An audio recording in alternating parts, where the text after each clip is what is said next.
Once a month or so, Dr. David McKenzie drops into Studio 4 to talk about relationships and human sexual behaviors. He's recently returned from Florida, where he attended a conference on sex workers. It is my pleasure to welcome Dr. David McKenzie back to Studio 4 to tell us more. Morning, Fanny. So, sex workers, how do you define a sex worker? Not a sex trade worker, a sex worker. Well, it encompasses both. A sex work is basically men and women who ask for remuneration for their time. And oftentimes it includes sexual intercourse or sexual play, but it can also simply be paying for their time, for their company, and for their comradeship. Okay, so a sex worker, would that include a pimp? Somebody that runs sex trade workers? No. It's the person who's actually having the sex, or who's selling her services or his services. Okay, more women than men, I assume. Oh yes, yes. But interesting, there's very little research on male sex work. Most of it is on females. And at this conference, the Society for the Scientific Study of Sexuality, a very prestigious organization, calling in all the literature and research on this, showing that less than 10% of sex work is actually on the street. It's a thin sliver of sex work. And of course, that's the really rough end of it. Children, abuse, STD transmission, pimps, coercion, and so forth. But 90%, over 90% of sex work is actually by women who are of age, who are making a choice for this. And a sizable number are highly educated, up to their PhDs and their MAs.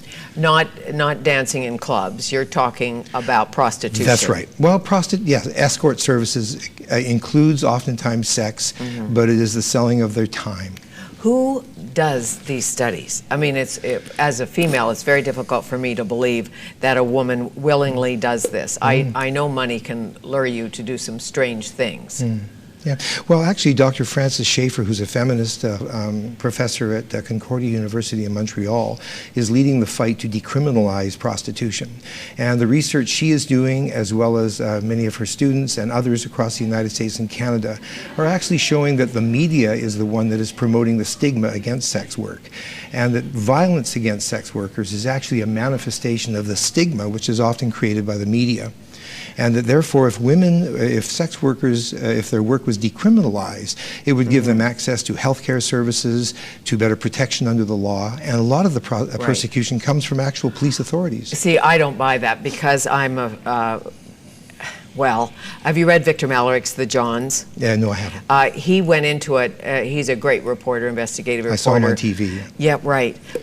Suggesting that he thought legalization of prostitution was probably a good thing. When he did the research on the human trafficking and the awful things that happen to women in fancy hotels and not, he said, no human has the right to rent another human's body, and legalization of prostitution is not the way to go. It's a subject another day, but you're saying this particular conference and the people who are researching it suggest that there are, I don't know if the women are telling the truth to the researchers. Well, I mean, okay, I mean, we can call into question whether the people are lying or not, but if you start calling into question quantitative and qualitative studies, and you start saying, well, all research then is flawed because we can't trust the people. Right. These really are double-blind researchers. There's the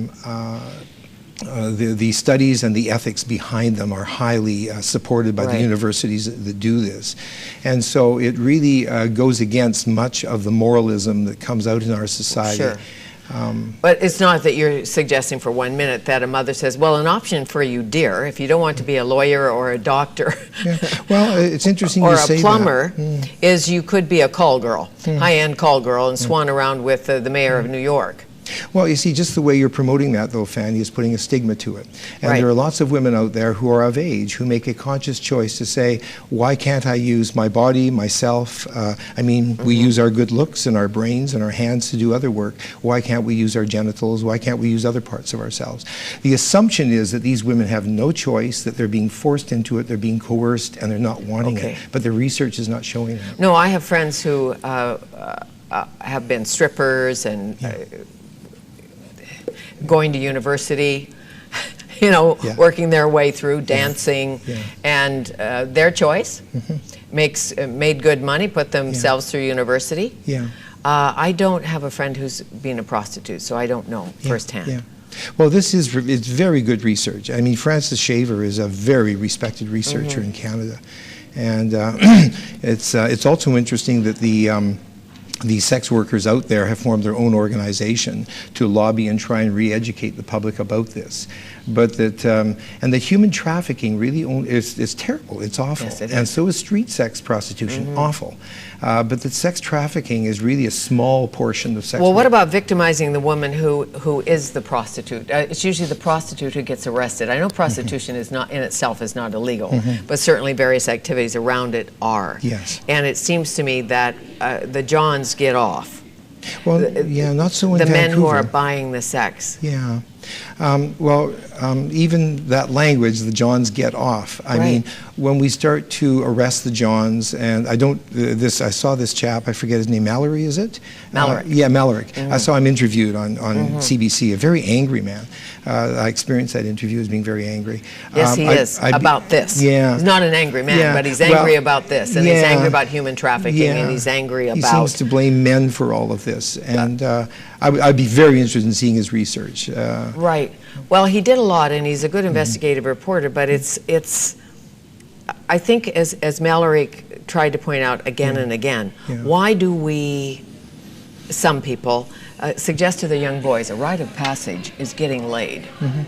Like, isn't that great, son? Go out and get laid, and it's a rite of passage. Yeah, no, I agree. It's not acceptable. No, Yeah, I agree yeah, too. yeah. But again, when you look at all the research, there are women, you say, in New York or Vancouver, who want to live at a higher level and don't mind being an escort, and if it leads to something else, it's just fine. And if they make $1,000 a night, they're happy. Yeah. I don't know what the wages are. Yeah, well, they're quite high, I'm sure. But actually, it's the majority of sex workers are in that position, and they're women who are capable and qualified and have strengths in other areas. So what do you make of a mayor, New York governor, not mayor, but the governor South of Carolina. New York? We'll talk about him too. Okay. I'm thinking Democratic governor of New York, Eliot Spitzer, Yes. who used an agency and had a wife and a family and all of that, and Yeah. used an agency and had a woman, I think the same one, I can't remember the story, but I think it was the same prostitute, Yes. and risked everything for that. Yeah. Well, it's interesting. A reporter or a researcher on this, or a professor of psychology, was giving an interesting interpretation. Yeah. And she was saying that you get individuals in the stock market and in politics who live on the edge. They're alpha males, and they take risk all the time, and so this risk carries over into their private lives. But there's almost this sense of hubris, of power gone awry. In other words, I can do anything and I won't get caught or punished for it. Right. And no one will tell on me, and I'm willing to risk my job, my career, hurt my family. I watched Governor Sanford of South Carolina at his press conference, and it was very odd to me. He's saying, I'm so sorry, you know, I met this woman 8 years ago, and we started an email relationship, and then for the last year, it's become a sexual relationship. My wife found out, she wasn't all that pleased 5 months ago. We've been apart for 2 weeks, and he disappears for 5 days to Argentina and didn't take care of his office. That's right? That's what's going to sink him. Where did he go? Yeah. That's what's going to sink him politically, is the fact that he did not take a dereliction of duty. So if you're going to have an affair, you don't have to tell anybody, you really don't. But you do have to take care of business. Of your business, wouldn't you you bet. think? But it's always puzzling to me. It's not puzzling in the aspect that you can't really tell anybody because it would make the front page if you're a high-profile Republican in South Carolina. Well, it's interesting, even his confession brought over some of his opponents. But it's just amazing. I once had a professor say, scratch a Puritan, and underneath you'll find an infidel. So the ones that speak the loudest about family values and moralism and so forth are sometimes the ones that are doing the very things they're preaching against in their private lives. And he is human. And humans do these things. And he's a great writer. Love the emails, very romantic. I'm sure the wife isn't all that happy. And he's spending the day with his wife yesterday. I don't know what's happening today. I do know that I didn't see any caring in his eyes. And this is totally a judgment on my part. I have no idea if he's terribly sorry. But he did come forward forward and say, I've hurt my children, I've hurt my wife. Took responsibility. Took responsibility, which you want them to do. And tried to evade it. It'll probably be the end of his career, but we just don't, I don't know, the public is getting tired, I think, of the contradiction and hypocrisy of individuals in office who are using God and religion to get them elected. Sure. And I was reading one blogger who said, I think we should start to be suspicious of any politician who brings God into the picture. Or gays shouldn't have equal rights, but I forgot to tell you something. I'm gay. Exactly, or I'm having sex with a male prostitute. Yes. Yeah. Oh, did I forget to mention that? You know, what is that about? It's the height of hypocrisy. It's whatever will get them elected, and that's what's going to get them into trouble. They're leading this double life. Are we too tough on politicians in that we want them to be squeaky clean, or too tough on people in power? Well, notice that... Be it a preacher or a politician. Yeah. Well, notice that it's mainly the scandals are in the United States, where you have this great flaunting of moral values and the religious right. Whereas in Canada, I remember some time ago, was it during Trudeau's cabinet, in which his justice minister got a woman pregnant and she had an abortion, and it all came out. He didn't lose his seat in the House of Commons. He didn't even lose his portfolio. So I think there's a more relaxed attitude in Canada about being human. Whereas in the United States, I almost get the sense they're made into these little gods that have to live up to these moral standards. Well, and there's certainly politicians in Canada who have strayed. Oh, of course. Off and on. Maybe the press doesn't hound them as much, or we're not as interested in the salacious part of someone's life. However, if it did come out big time, well, it would make the papers. Yeah, that's true. I mean, any kind of, we tend to hold politicians and preachers and others to a higher standard, because a lot of times they're out there preaching these higher standards. So if someone's going to get out there and say, I'm against this, but they're doing it in their private life, I think it's the media's duty to report that. I think that's part of the media's job, to say there's a contradiction here. Right. Well, and the question always was around President Clinton and that kind of thing, is that should his wife stand by him? Why do the women stay? Well, I thought Hillary Clinton gave a tremendous answer to that once on a talk show. I think it was Jay Leno or something. And she said every woman has to make her own choice based on the set of variables and circumstances in her life. Absolutely. And weighing everything in my life, it was important for me to stay with my husband. You can only respect that answer. And everyone has a different relationship. That's right. And maybe they had an agreement. I don't think in that case they did about that. Well, you never know. You don't know, because why is it your business, number one? However, this person is making decisions and leading the country. So you do suggest, like for instance with Sanford, you'd say, well, that's such a weird decision. Do I want to make the decision on the next bridge? What I think the public should be concerned about is when somebody is saying something strongly but doing something the opposite in their private life.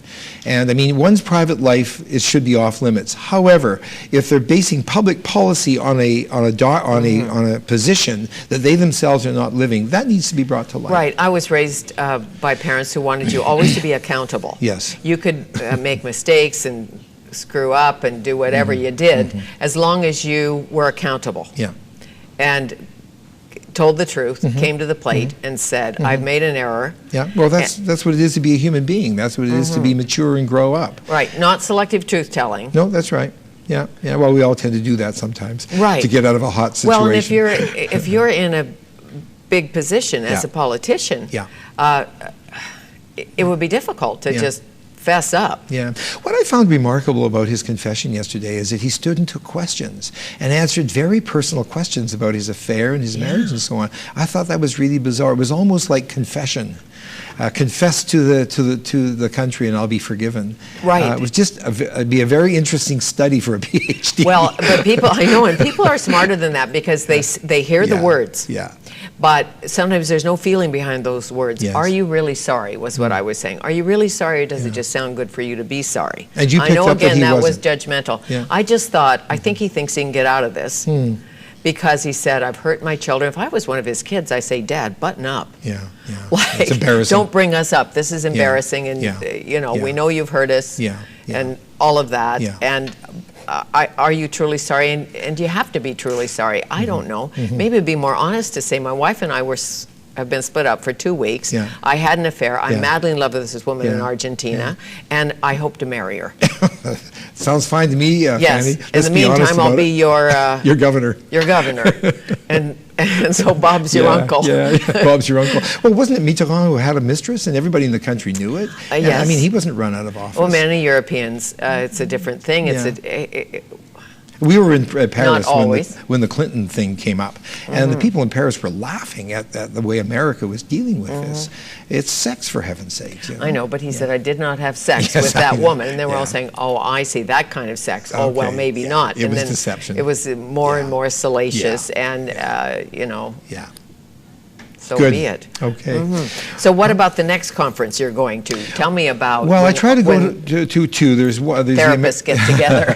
Well, we don't just talk about sex work. Right. I was in New Orleans, as you know, last year, and I forget now the main theme of that, but each one has a certain theme.